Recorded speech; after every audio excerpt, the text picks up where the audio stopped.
I want to start with a simple, uncomfortable observation.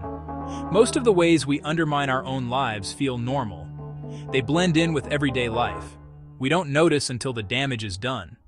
Psychology has mapped many of these patterns.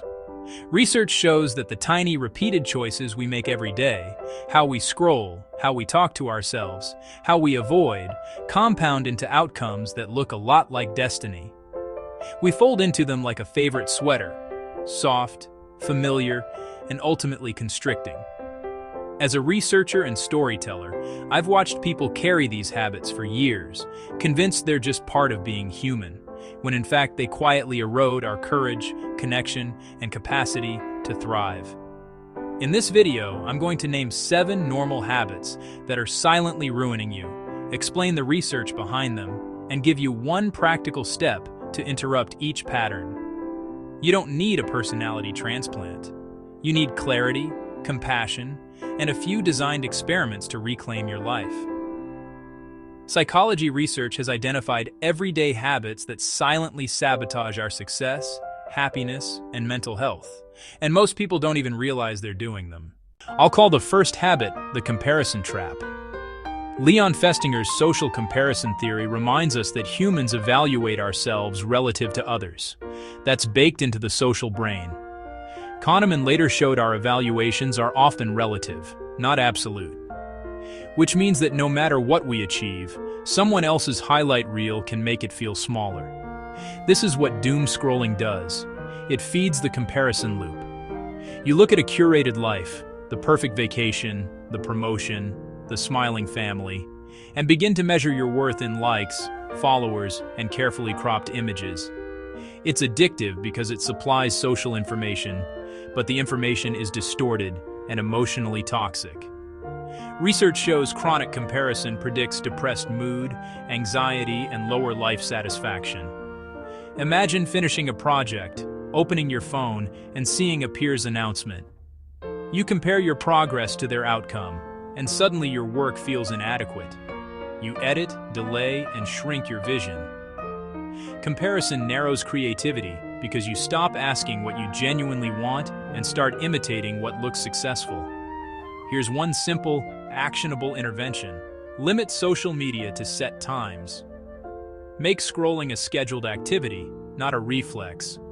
When you feel the pull to compare, pause and ask, is this information I need right now, or is it noise? Replace scrolling with a gratitude journaling practice. Spend 5 minutes writing 3 things you did well today. That shifts your reference point inward, where meaning and sustainable growth live. Perfectionism is the next habit. But let's be precise. There's a difference between high standards and perfectionism. Perfectionism is a shield against shame. It masquerades as discipline. It functions as self-protection, and it's rooted in never enough thinking. Carol Dweck's research on mindsets helps here. With a fixed mindset, mistakes feel like identity threats. Perfectionism becomes a strategy to prove worth, not to learn. The result is paralysis, tinkering forever instead of shipping. The product never ships. The idea never learns from the marketplace. Confidence withers. Editing can numb anxiety in the short term. Long term, it starves growth and ruins confidence. Adopt a 60% done rule or set a hard deadline to launch. Tell yourself the goal is to be good enough to learn from, not perfect. Ship it.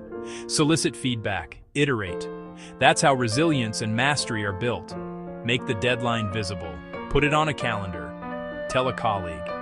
Celebrate releasing instead of waiting for an impossible finish line. Over time, done and imperfect often beat delayed perfection. You'll reclaim time, creativity, and a sense of worth beyond flawless results. Catastrophic thinking is a cognitive distortion where the mind turns small setbacks into existential threats. Aaron Beck's work maps these distortions. Kahneman and Tversky's research on loss aversion shows why we weigh negatives more than equivalent positives. One missed email becomes proof you've failed. A small disagreement morphs into the end of a relationship. Your mind rehearses worst cases to feel safe, while trapping you in fear. The emotional energy is enormous, and the outcomes, stress, avoidance, poor sleep, are brutal. Cognitive therapy recommends testing thoughts against evidence. Don't take the mind's storytelling at face value. Interrogate it. What are the concrete facts? What alternative explanations exist? Take one catastrophic thought. List evidence for and against. Use it to design a small experiment. Call, send, or submit, and gather data. Over time, the world will show you whether the catastrophe is real, and your nervous system will learn new calibrations. This shifts you from survival mode into an experimental stance where setbacks are data, not destiny. Passive avoidance offers a seductive short-term relief. If I don't act, I don't risk conflict or failure. But avoidance is an energy tax. It fragments focus and creates mounting obligations. Research links chronic avoidance to increased anxiety and decreased problem solving. We see it in people who ignore messages, let bills pile up, and avoid difficult conversations. The immediate relief is palpable, no discomfort now. The future cost is confusion, resentment, and eroded relationships. Mute, close, leave unread. The small decision repeats until your boundary between attention and avoidance collapses. Avoidance is impulsive and protective, like applying a bandage to a wound that needs stitches. It can worsen because you never treat the root. Schedule a 10-minute check-in to address one avoided issue. Put it on your calendar like a non-negotiable meeting. In that window, send the difficult message, make the appointment, or draft the response. You don't have to resolve everything, just move the ball forward. Momentum reduces anxiety more than passivity ever will.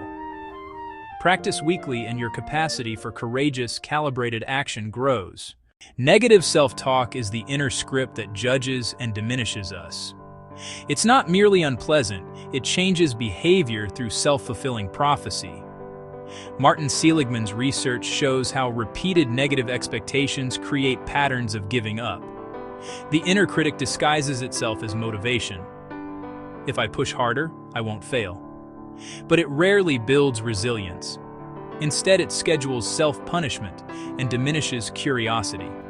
Risk-taking drops, shame rises, growth stalls. Imagine standing at the mirror after a mistake, berating yourself. The voice is harsh, certain, and unrelenting, convincing you you're incapable of change. Practice a brief compassion script. Write a short, gentle statement you can use when the critic shows up. I'm doing the best I can with what I know right now. Reframe one negative thought per day into a neutral or kind alternative. This isn't toxic positivity, it's realistic, evidence-based compassion that lets you act. Speak to yourself like a human being and free up bandwidth for learning and courage. With repetition, compassionate self-talk doesn't eliminate failure. It makes failure bearable and instructive. Chronic people-pleasing grows from a deep human need for belonging, but unchecked it becomes self-betrayal. Social psychology shows reciprocity and approval lubricate relationships, yet excessive orientation to others' approval undermines self-esteem and autonomy. You see it in the person who says yes to every request, even when overloaded, hoping compliance will secure acceptance. Needs get deprioritized and resentment builds, often silently, then explosively. People-pleasing is reinforced because it works in short bursts, but it costs authenticity and creates emotional debt. Practice a polite "not right now" script and set one boundary today. Decide a single small boundary, free one weekend hour or decline one meeting, and communicate it clearly and kindly. Use a prepared phrase, "I can't take that on right now, but I can help in X way later." Boundaries are acts of care for you and others because they create reliability and honesty. Over time, small boundaries build muscle memory for larger acts of self-respect and deeper, more sustainable connection. The seventh habit is clinging to a fixed mindset. Carol Dweck's research contrasts fixed and growth mindsets. Ability is static versus malleable. When we default to fixed thinking, failure equals identity and risk becomes unbearable. A setback becomes proof you aren't meant for this path. The story, "I'm just not good at that," closes off possibility. It's a trap of language and narrative. It can be changed. Reframe setbacks as learning data and set one micro goal to experiment with. Instead of "I failed at public speaking," say, "My last talk gave me 2 clear data points to improve." Then record 1 2-minute practice video this week. Small experiments recalibrate your identity. Skill grows with practice and feedback, not as a fixed attribute. Treat life as an experiment. Failure becomes informative and courage becomes routine. That's how growth accumulates. I want to leave you with one through line. These habits are terrifyingly ordinary. But ordinary habits are also the easiest to change. They're made of tiny, repeatable actions. You don't need a dramatic overhaul, just a few experiments that shift attention and behavior. Interrupt comparison, perfectionism, catastrophic thinking, avoidance, self-criticism, people-pleasing, fixed thinking. Change is rarely linear. You'll backslide, feel vulnerable, become more aware of how much work there is. That discomfort is the signal of real change, not failure. Be curious with yourself. Treat these shifts like small research projects. Collect data. Iterate. Give yourself permission to be imperfect in the service of learning. Which habit are you most guilty of? And which tip will you try first? Drop a comment with your answer, and if this helped, like and subscribe so more people can break these patterns too. Next, the 2-minute rule that rewires your brain.